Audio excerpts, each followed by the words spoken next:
UDFന്റെ പുതിയ സർക്കാർ അധികാരത്തിലേറി ഏതാണ്ട് ഒരു മാസം തികയാറാവുമ്പോൾ ജനങ്ങളെ പറ്റിക്കുന്ന ഒരു സർക്കാരായി, കേരളത്തിലെ ജനങ്ങളെ വഞ്ചിക്കുന്ന ഒരു സർക്കാരായി ഇതിനോടകം തന്നെ മാറിയിരിക്കുക. മോഹന വാഗ്ദാനങ്ങൾ നൽകി, ജനങ്ങൾക്ക് വലിയ പ്രത്യാശ നൽകി അധികാരത്തിൽ വന്ന VD സതീശൻ സർക്കാർ അവര് ജനങ്ങൾക്ക് മുമ്പിൽ പ്രകടന പത്രികയിൽ വെച്ച ഒരു വാഗ്ദാനവും പാലിക്കാൻ പോകുന്നില്ല എന്നുള്ളതിൻ്റെ കൃത്യമായിട്ടുള്ള സൂചനകളാണ് ആദ്യ ദിവസങ്ങളിൽ തന്നെ തെളിയുന്നത്.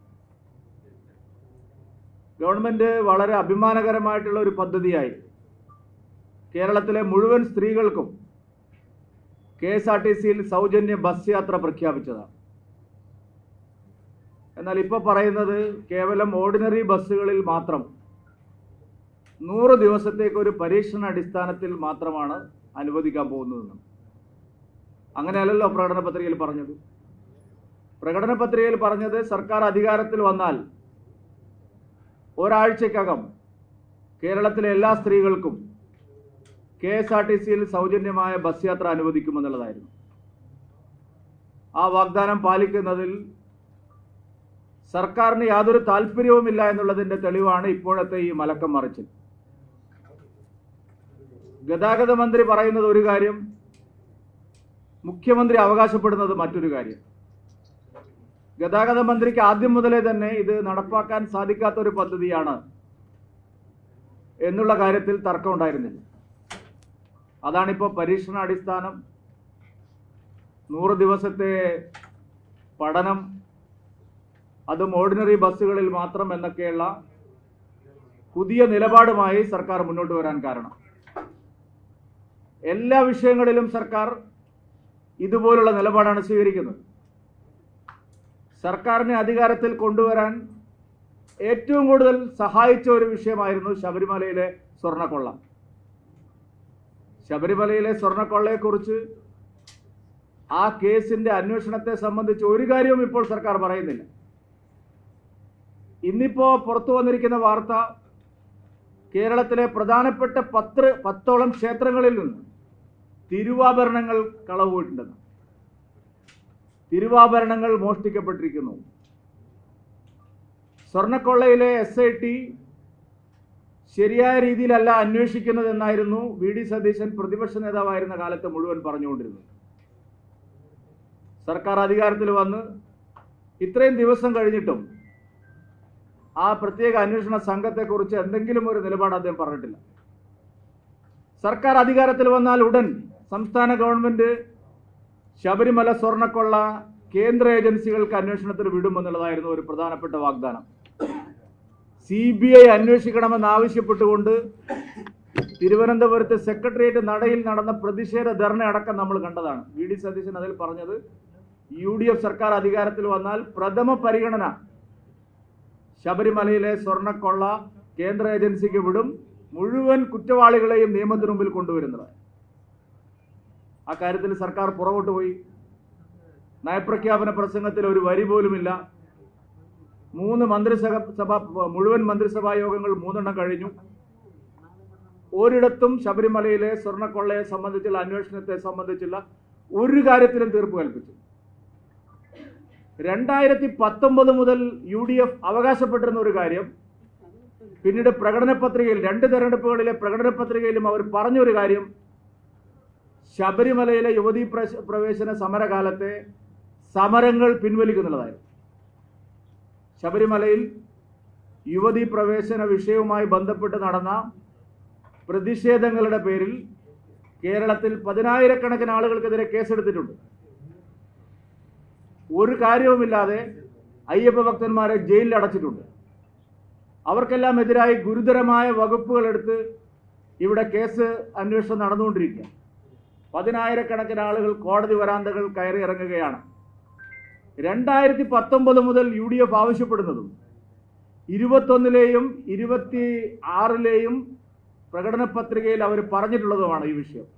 ശബരിമലയിലെ സ്വർണ്ണക്കൊള്ളയിൽ ശബരിമലയിലെ യുവതീ പ്രവേശന സമയത്തെ സമരത്തിൻ്റെ പേരിലുള്ള എല്ലാ കേസുകളും പിൻവലിക്കും. നിരവധി തവണ UDF നേതാക്കൾ പിണറായി വിജയൻ മുഖ്യമന്ത്രിയായിരുന്ന കാലത്ത് ഈ ആവശ്യം ഉന്നയിക്കുകയും മുഖ്യമന്ത്രിക്ക് കത്തയക്കുകയും നിലപാട് വ്യക്തമാക്കുകയും ചെയ്തിട്ടുള്ളതാണ്. ഈ വിഷയത്തിൽ ഒരു തീരുമാനവും സർക്കാർ എടുത്തില്ല. മലയോര മേഖലയിലെ സാധാരണ ജനങ്ങളെ സംബന്ധിച്ച് ഏറ്റവും പ്രധാനപ്പെട്ട ഒരു വിഷയമാണ് വന്യജീവി സംഘർഷവുമായിട്ടുള്ള ബന്ധപ്പെട്ട പ്രശ്നം. അന്ന് UDF പല കാര്യങ്ങളും പറഞ്ഞിരുന്നു. UDFന്റെ ദേശീയ തലത്തിലുള്ള നേതാക്കളായിട്ടുള്ള രാഹുൽ ഗാന്ധിയും വയനാട്ടിലെ MP ആയിരുന്ന രാഹുൽ ഗാന്ധിയും പിന്നീട് അവിടെ MP ആയിട്ടുള്ള പ്രിയങ്ക ഗാന്ധിയുമെല്ലാം വന്യജീവി സംഘർഷവും അതിൻ്റെ പേരിൽ മരണവും ഉണ്ടാവുമ്പോൾ ഈ LDF സർക്കാരിനെതിരെ ശക്തമായിട്ടുള്ള വിമർശനങ്ങൾ ഉയർത്തിയിട്ടുണ്ട്. അവരന്ന് പറഞ്ഞത് കേന്ദ്രത്തിൽ നിന്ന് ലഭിക്കുന്ന സഹായം ഉൾപ്പെടെ ഒരു കാര്യങ്ങളും വന്യജീവി സംഘർഷം പരിഹരിക്കുന്നതിന് ഈ സർക്കാർ ഒരു നടപടിയും ഒരു കാര്യത്തിലും എടുക്കുന്നില്ല എന്നുള്ളതായിരുന്നു. അവര് വനാതിർത്തികൾ നിശ്ചയിക്കുന്നതിനെ സംബന്ധിച്ച്, വന്യജീവി സംഘർഷം കുറയ്ക്കുന്നതിനെ സംബന്ധിച്ച് ശാസ്ത്രീയമായിട്ടുള്ള ഇടപെടലുകൾ, അത് എനിക്ക് ഓർമ്മയുണ്ട് VD സതീശൻ പറഞ്ഞത്. ഇപ്പോഴത്തെ വൈദ്യുതി കമ്പികൾ മാത്രമല്ല, AI ടെക്നോളജി ഉപയോഗിച്ചുകൊണ്ട് മഹാരാഷ്ട്രയിലും മധ്യപ്രദേശിലുമെല്ലാം സ്വീകരിച്ചിട്ടുള്ള നടപടികൾ, അത്യന്താധുനികമായ നടപടികൾ ഈ വന്യജീവി സംഘർഷം പരിഹരിക്കാൻ സംസ്ഥാന ഗവൺമെൻറ് ഒന്നും ചെയ്യുന്നില്ല എന്നുള്ളതാണ്. മാത്രമല്ല, CNTG റിപ്പോർട്ടിൽ വളരെ വ്യക്തമായി കേരളത്തിലെ വനം വകുപ്പിനെതിരായി, സംസ്ഥാന ഗവൺമെൻറ്റിനെതിരായി ശക്തമായ നിലപാട് പറഞ്ഞിട്ടുണ്ട്. കേന്ദ്രവിഹിതം, കേന്ദ്രത്തിൽ നിന്ന് ലഭിക്കുന്ന പണം ശരിയായ നിലയിൽ ഉപയോഗിക്കുന്നില്ല, ആധുനിക സാങ്കേതിക വിദ്യ ഉപയോഗിക്കുന്നില്ല, ഫോറസ്റ്റ് ഓഫീസർമാർക്ക് യഥാസമയം പരിശീലനം നൽകുന്നില്ല. ഇവിടെ ഇപ്പോഴും ഒരു മുളവടിയും ഒരു കാലി ടോർച്ചും കൊടുത്തിട്ടാണ് നമ്മുടെ വനപാലകരെ വനത്തിലേക്ക് വിടുന്നത്. പക്ഷെ മറ്റു പല സംസ്ഥാനങ്ങളിലും ഏറ്റവും നൂതനമായിട്ടുള്ള സാങ്കേതിക വിദ്യകൾ ഉപയോഗിച്ചുകൊണ്ട് വന്യജീവികളെ ആക്രമണത്തിൽ നിന്ന് രക്ഷപ്പെടാനുള്ള കാര്യങ്ങൾ ചെയ്യുന്നു. ഇവിടെ വനാതിർത്തികൾ നിശ്ചയിക്കുന്ന കാര്യത്തിൽ പകപ്പഴുണ്ടായിട്ടുണ്ട്. വനം വകുപ്പ് തന്നെ ധാരാളം കയ്യേറ്റങ്ങൾ നടത്തിയിട്ടുണ്ട്. കേരളത്തിൽ ഏറ്റവും കൂടുതൽ വനം കയ്യേറ്റം നടത്തിയിട്ടുള്ള ഒരു വകുപ്പ് ഇലക്ട്രിസിറ്റി ബോർഡാണ്, വൈദ്യുതി വകുപ്പാണ്. ഇതിനെല്ലാം എതിരായിട്ട് CNTGയുടെ റിപ്പോർട്ടുണ്ട്. അന്ന് ശക്തമായ നിലപാട് സ്വീകരിച്ചയാളാണ് VD സതീശനും ഇവിടുത്തെ പ്രതിപക്ഷവും. ഈ സർക്കാർ വന്നതിന് ശേഷം എത്ര പേരുടെ ജീവഹാനിയാണ് ഉണ്ടായിരിക്കുന്നത്? എന്താ നിലപാട് പറയുന്നത്? മന്ത്രി പറയുകയാണ് ഏറ്റവും പരിഹാസത്തോടു കൂടി, മുഖ്യമന്ത്രിയും മന്ത്രിയെ മാറിയിട്ടുള്ളൂ, ആന മാറിയിട്ടില്ലെന്ന്. അപ്പോൾ കഴിഞ്ഞ ഗവൺമെൻറ്റിൻ്റെ കാലത്ത് ആന ചവിട്ടിക്കൊല്ലുമ്പോഴും കടുവ പിടിക്കുമ്പോഴും ഇതായിരുന്നോ സർക്കാരിൻ്റെ UDFന്റെ നിലപാട്? അപ്പോൾ ആ പ്രശ്നത്തിൽ സർക്കാർ പുറകോട്ട് പോയിരിക്കുകയാണ്. കർഷകരുടെ ജീവഹാനിയെ സംബന്ധിച്ച് ആരും തന്നെ സംസാരിക്കാൻ തയ്യാറാവുന്നില്ല. പ്രധാനപ്പെട്ട പല വാഗ്ദാനങ്ങളും പാലിക്കാൻ പോകുന്നില്ല. ജനങ്ങളെ വഞ്ചിക്കാനാണ് തീരുമാനം എന്നുള്ളതാണ് ഇപ്പോൾ വരുന്നത്. കോൺഗ്രസിന്റെ രക്തത്തിൽ അലിഞ്ഞതാണ് ഈ വഞ്ചന. കോൺഗ്രസ് കർണാടകയിൽ സ്ത്രീകൾക്ക് സൗജന്യ ബസ് യാത്ര പറഞ്ഞു, പെൻഷൻ കൊടുക്കാമെന്ന് പറഞ്ഞു, പാലിച്ചില്ല. കോൺഗ്രസ് തെലങ്കാനയിൽ മഹാലക്ഷ്മി പദ്ധതി സ്ത്രീകൾക്ക് വേണ്ടി വലിയൊരു പ്രോജക്റ്റ് പ്രഖ്യാപിച്ചു, പാലിച്ചില്ല. കോൺഗ്രസ് ഹിമാചൽ പ്രദേശിൽ 1500 രൂപ പ്രതിമാസം സ്ത്രീകൾക്ക് പെൻഷനായി കൊടുക്കുമെന്ന് പറഞ്ഞു, പാലിച്ചില്ല. എവിടെയെല്ലാം കോൺഗ്രസ് അധികാരത്തിൽ ഇരുന്നിട്ടുണ്ടോ അവിടെയെല്ലാം വഞ്ചനാപരമായ നിലപാടാണ് കോൺഗ്രസ് സ്വീകരിച്ചിട്ടുള്ളത്. വാഗ്ദാനങ്ങൾ നൽകുക, തെരഞ്ഞെടുപ്പിൽ ജയിക്കുക, അതിനുശേഷം ജനങ്ങളെ വഞ്ചിക്കുക. ഇത് കോൺഗ്രസിന്റെ രക്തത്തിൽ അലിഞ്ഞതാണ്, കോൺഗ്രസിന്റെ DNA ആണ്. അവർ കേന്ദ്രത്തിൽ അധികാരത്തിലിരിക്കുമ്പോഴും അവർ സംസ്ഥാനങ്ങളിൽ ഭരിക്കുമ്പോഴും ഇത് തന്നെയാണ് ചെയ്തത്. 60 കൊല്ലം ഈ രാജ്യം ഭരിച്ച അതേ വഞ്ചന അവർ കാണിച്ചു. എല്ലാ സംസ്ഥാനങ്ങളിലും ഈ വഞ്ചനയാണ് കോൺഗ്രസ്. അതേസമയം BJP ഭരിക്കുന്ന സംസ്ഥാനങ്ങൾ നിങ്ങൾ നോക്കൂ. കേരളത്തോടൊപ്പം സത്യപ്രതിജ്ഞ സംസ്ഥാനമാണ് ബംഗാൾ. ബംഗാളിൽ സൗജന്യ യാത്ര യാഥാർത്ഥ്യമായിരിക്കുന്നു. ബംഗാളിൽ മമതാ സർക്കാർ തടഞ്ഞുവെച്ച PM ആവാസ് യോജനയിൽ ഒപ്പിട്ടിരിക്കുന്നു. ബംഗാളിൽ PM അർബൻ ആവാസ് യോജനയിൽ ഒപ്പിട്ടിരിക്കുന്നു. ബംഗാളിൽ പെൻഷൻ കൊടുക്കാൻ തുടങ്ങിയിരിക്കുന്നു. എല്ലാം അവരുടെ അക്കൗണ്ടിൽ വരാൻ തുടങ്ങി. നിങ്ങൾ പരിശോധിക്കൂ. BJP ഭരിക്കുന്ന സംസ്ഥാനങ്ങളിലെല്ലാം എന്തെല്ലാം വാഗ്ദാനങ്ങൾ പറഞ്ഞിട്ടുണ്ടാവും. ഇവിടെ എത്രയായിരുന്നു ആശാ വർക്കർമാരുടെ സമരപ്പന്തലിൽ പോയി VD സതീശൻ പറഞ്ഞത്? എത്രയാണ് കൊടുത്തത്? ആശാ വർക്കർമാരുടെ സമരപ്പന്തലിൽ പോയി VD സതീശൻ അവർക്ക് നൽകിയ വാഗ്ദാനം എത്രയായിരുന്നു? ഇവിടെ എത്ര കൊടുത്തത്?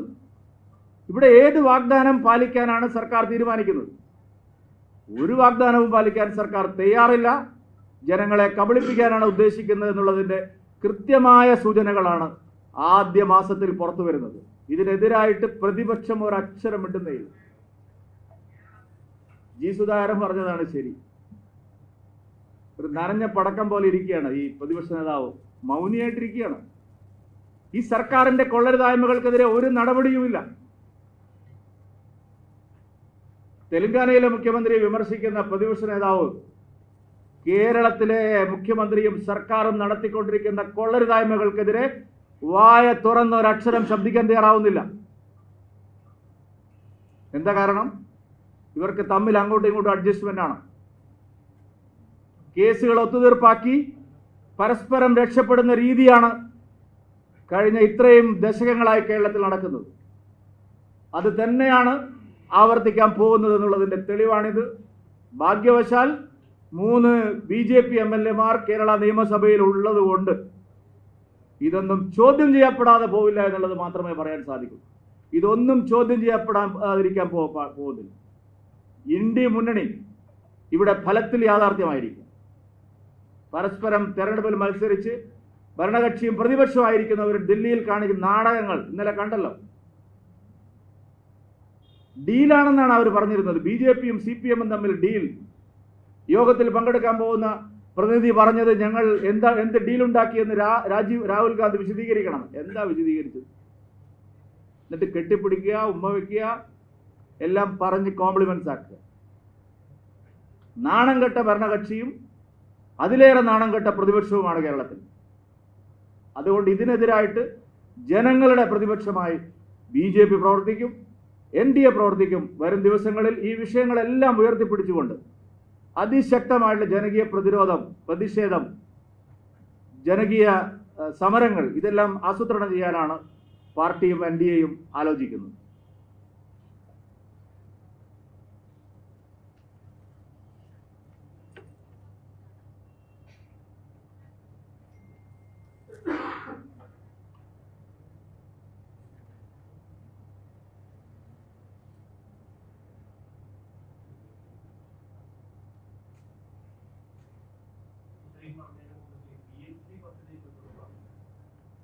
PM ശ്രീ പദ്ധതി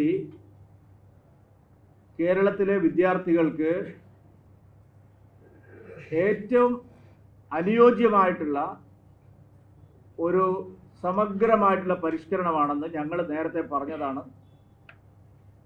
ആ പദ്ധതി മുടക്കുക വഴി ലക്ഷക്കണക്കിന് വിദ്യാർത്ഥികളുടെ ഭാവി, കഴിഞ്ഞ 4 വർഷം അവർക്ക് നൈപുണ്യ വികസനത്തിന്, കലാ സാംസ്കാരിക രംഗത്തെ പ്രോത്സാഹനത്തിന്, കായിക രംഗത്തെ മികവിന്, പുതിയ അറിവുകൾ നേടാനുള്ള, പഠിക്കാനുള്ള അവസരത്തിന്, മത്സര പരീക്ഷകളിൽ മറ്റുള്ളവരോടൊപ്പം ഏറ്റുമുട്ടാനുള്ള, മത്സരിക്കാനുള്ള അവസരത്തിന് എല്ലാം തടസ്സം നിൽക്കുന്ന സമീപനമാണ് കഴിഞ്ഞ സർക്കാർ സ്വീകരിച്ചത്. കഴിഞ്ഞ സർക്കാർ അത് സ്വീകരിക്കാനുള്ള ഒരു പ്രധാനപ്പെട്ട കാരണം UDF-നകത്തുള്ള മുസ്ലിം ലീഗിലെയും അതുപോലെ ജമാഅത്തെ ഇസ്ലാമിയുടെയും അടക്കം സമ്മർദ്ദമായിരുന്നു.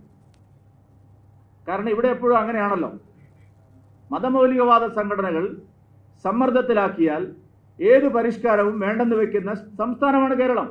പക്ഷേ അവർ ഭരിക്കുന്ന സംസ്ഥാനം, കോൺഗ്രസ് രാജസ്ഥാൻ ഭരിച്ചപ്പോൾ അവിടെ PM ശ്രീയിൽ ഒപ്പിട്ടു. കർണാടകയിലെ കോൺഗ്രസ് സർക്കാർ PM ശ്രീ നടപ്പാക്കുന്നു. പക്ഷേ കേരളത്തിൽ LDF ഗവൺമെന്റിന്റെ കാലത്ത് അതിനെതിരായ ശക്തമായ നിലപാടെടുത്തു. LDF ഗവൺമെന്റ് അവിടെ പോയി ആരും അറിയാതെ ശിവൻകുട്ടി തലയിൽ മുണ്ടിട്ട് അവിടെ പോയി ഒപ്പിട്ടു. പ്രശ്നം ഇവിടെ വലിയ വാർത്തയായപ്പോൾ കുറച്ചു കാലത്തേക്ക് മാറ്റിവെച്ചു. ഞങ്ങൾ അന്നേ പറഞ്ഞു PM ശ്രീ നടപ്പാക്കുന്നതിൽ കാലതാമസം ഉണ്ടാക്കിയതിന് LDF-ഉം UDF-ഉം വിദ്യാർത്ഥി സമൂഹത്തോടും രക്ഷിതാക്കളോടും മാപ്പ് പറയേണ്ടതാണ്. ഇനി ഒരു കാര്യം ഞാൻ പറയാം, ഇപ്പോഴത്തെ വിദ്യാഭ്യാസ മന്ത്രി മുസ്ലിം ലീഗിന്റെ വിദ്യാഭ്യാസ മന്ത്രിക്ക് തന്നെ PM ശ്രീ നടപ്പാക്കേണ്ടി വരും. ഞാനൊരു അഡ്വാൻസ് ആശംസ നമ്മുടെ വിദ്യാഭ്യാസ മന്ത്രി ശംസുദ്ദീന് നൽകുകയാണ്. എന്തിനായി ഈ ഇരട്ടത്താപ്പ് കാണിക്കുന്നത്? സത്യം എന്താ പറഞ്ഞൂടെ? PM ശ്രീയിൽ എന്താ കുഴപ്പം? ഇപ്പോൾ ഒരു സമിതിയെ വെച്ചിരിക്കാൻ. ഇതൊക്കെ വെറും അടവ് നയങ്ങളാണ്, മുടന്തൻ ന്യായങ്ങളാണ്. മുസ്ലിം ലീഗും ജമാഅത്തെ ഇസ്ലാമിയും CPI-യും അടക്കമുള്ള പാർട്ടികൾ ചേർന്ന് ബഹളം വെച്ചപ്പോൾ കേരളത്തിലെ മുഖ്യധാര പാർട്ടികളെല്ലാം അതിൽ മുങ്ങിപ്പോയി. സത്യം കേരളത്തിലെ 700ഓളം സ്കൂളുകൾക്ക് ആദ്യഘട്ടത്തിൽ ഒരുപാട് അവസരങ്ങളാണ് നഷ്ടമായത്. വിദ്യാഭ്യാസ മേഖലയിൽ സ്കൂളുകളുടെ നവീകരണത്തിന്, പുതിയ പുതിയ സാങ്കേതിക വിദ്യകൾ അവർക്ക് പഠിക്കാൻ, ഇൻഫ്രാസ്ട്രക്ചർ ഡെവലപ്മെന്റിന് എല്ലാം ഓരോ സ്കൂളിനും അധികമായി 1 കോടി രൂപയാണ് കേന്ദ്ര സർക്കാർ ഈ ഇനത്തിൽ മാത്രം നൽകുന്നത്. മറ്റടിസ്ഥാന സൗകര്യ വികസനത്തോടൊപ്പം അതിൻ്റെ തുടർ ചെലവുകളൊക്കെ ആയിട്ട് ഏത് സ്കൂളിനും മെച്ചപ്പെടാൻ കഴിയുന്ന ഒരു സാഹചര്യം കളഞ്ഞു കുളിച്ചതിന് ഈ വിനാശകരമായ രാഷ്ട്രീയം കളിച്ച ദേശവിരുദ്ധ നിലപാടുള്ള ഈ പാർട്ടികൾക്കെതിരായി അവർ ജനങ്ങളോട് മാപ്പ് പറയണം എന്നുള്ളതാണ് ഞങ്ങളുടെ നിലപാട്.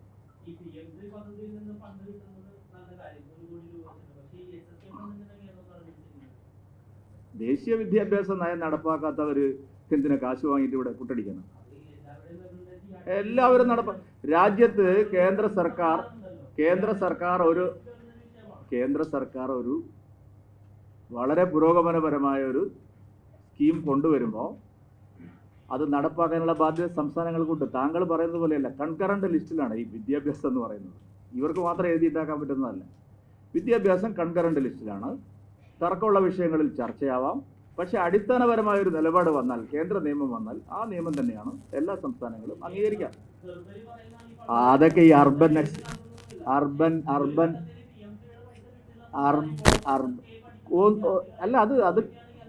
അല്ലല്ല കേന്ദ്ര ഗവൺമെന്റ്, സംസ്ഥാന ഗവൺമെന്റാണ് കേരളത്തിലെ വിദ്യാർത്ഥികളെ ദ്രോഹിക്കുന്നത്. ബാക്കിയുള്ളതെല്ലാം അർബൻ നക്സലുകളുടെയും ലീഗിന്റെയും ജമാഅത്തെ ഇസ്ലാമിയുടെയും പ്രചാരണമാണ്. അത് നിങ്ങളെന്തിനാ ഏറ്റുപിടിക്കുന്നു?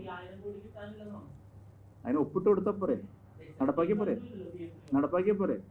സർ, നിങ്ങൾ PM3 വായിച്ചു നോക്കിയിട്ടേ ഇല്ല. അതായത് PM3 എന്ന് പറയുന്നത് ഇല്ലല്ലോ, താങ്കൾ മാത്രം പ്രസംഗിക്കാനല്ലല്ലോ ഞാനിവിടെ ഇരിക്കുന്നത്. നിങ്ങൾ കേൾക്ക്.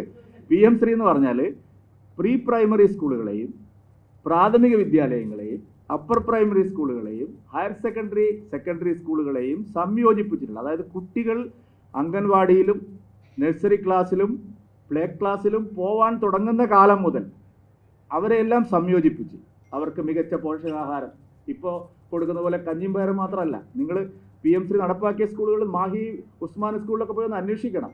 കുട്ടികൾക്ക് സമീകൃതമായിട്ടുള്ള പോഷകാഹാരം എല്ലാവിധത്തിലും കുട്ടികളുടെ വളർച്ചയ്ക്ക്, ശാരീരികവും മാനസികവും കായികപരവും ആസ്വാദനപരവുമായിട്ടുള്ള എല്ലാ വളർച്ചയ്ക്കും അനുയോജ്യമായിട്ടുള്ള വളരെ സമീകൃതമായിട്ടുള്ള ഒരു വിദ്യാഭ്യാസ പദ്ധതിയാണ്. അതുകൊണ്ട് സർവശിക്ഷാ അഭിയാന്റെ പണവും ഇതിന് ലഭിക്കുന്ന പണവും എല്ലാം ബന്ധപ്പെട്ടതാണ്. ഞാൻ അടിസ്ഥാനപരമായ ഒരു പോയിന്റ് പറഞ്ഞു. ഇത് കൺകറന്റ് ലിസ്റ്റിലുള്ളതാണ്.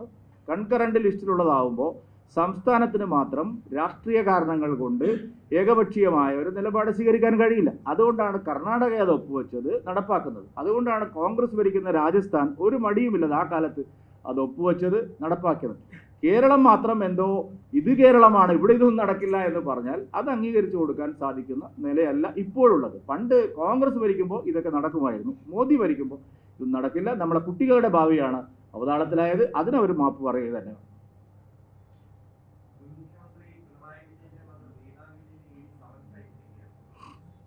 അതിപ്പോൾ എന്തായാലും വരുമല്ലോ.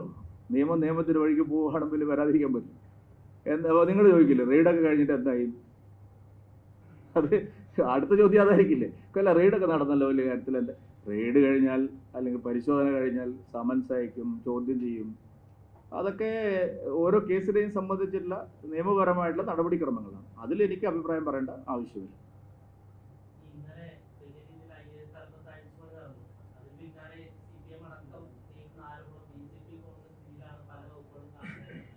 IASകാരൊക്കെ BJPക്കാരാണ്. അല്ല, എന്തിന്റെ പേരിലാണ് ഈ ഡീല്?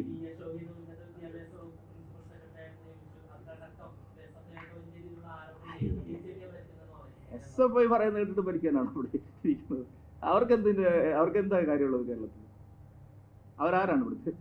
SFI എന്ന് പറഞ്ഞാൽ എന്താ വലിയ ആനയാണെന്നാണ് നിങ്ങൾ കരുതിയിരിക്കുന്നത്? അവർ പറയുന്നത് കേട്ടിട്ടാണ് സർക്കാർ ഭരിക്കുന്നത്. BJP ആയിട്ട് അതിനെന്താണ് ബന്ധം? IAS ഉദ്യോഗസ്ഥന്മാരെയും IPS ഉദ്യോഗസ്ഥന്മാരും അവർ കേന്ദ്ര കേഡറിലുള്ള സർവീസിലുള്ളവരാണെന്ന് വിചാരിച്ചിട്ട് BJP ആയിട്ട് എന്താണ് ബന്ധം? BJP ആയിട്ട് ഒരു ബന്ധവുമില്ല. എന്തിനായിരുന്നു പിണറായി വിജയൻ അത്തരം ഉദ്യോഗസ്ഥന്മാരെ പുറത്താക്കിയതെന്ന് പരിശോധിക്കുമ്പോൾ എല്ലാവർക്കും അറിയുന്ന കാര്യമാണിത്. ഞങ്ങൾക്കതിൽ നിലപാട് പറയേണ്ട ആവശ്യം. ഡീൽ യഥാർത്ഥത്തിൽ LDFും UDFും തമ്മിലാണ്. അതുകൊണ്ടാണ് SFIO കേസിൽ ഒരു അക്ഷരം VD സതീശൻ സാർ മിണ്ടുന്നില്ലല്ലോ. എന്താ പറഞ്ഞുകൊണ്ടിരുന്നത് നേരത്തെ? SFIO കേസിൽ ഡീലാണെന്ന് പറഞ്ഞ് ഞങ്ങളെ പിന്നാലെ നടന്നതല്ലേ VD സതീശൻ? എത്ര പത്രസമ്മേളനം ഈ തിരുവനന്തപുരത്ത് അന്നത്തെ പ്രതിപക്ഷ നേതാവ് വി ഡി സതീശൻ നടത്തിയില്ല. എന്തായി SFIO, എന്തായി കരിമണൽ എന്ന് ചോദിച്ച് നടന്ന വി ഡി സതീശൻ ഈ കരിമണൽ കേസിന്റെ അന്വേഷണം ശരിയായ നിലയിൽ പോകുന്നു എന്ന് പറഞ്ഞപ്പോൾ പൂർണ്ണമായിട്ടും മൗനവ്രതത്തിലാണ്. അതല്ല ഇപ്പൊ നടക്കുന്നത്. ഈ മനുഷ്യൻ പ്രതിപക്ഷ നേതാവ് ആയത് തന്നെ വി ഡി മുഖ്യമന്ത്രിയാകുമെന്ന് ഉറപ്പായതിനു ശേഷമാണ്. ആ ഡീലിനെ പറ്റിയൊന്നും ഇങ്ങോട്ട് പറയണ്ട. ഡീലിനെ പറ്റിയൊക്കെ പറയുമ്പോൾ ഒരുപാട് കാര്യങ്ങൾ അങ്ങോട്ട് പറയാനുണ്ടാവും.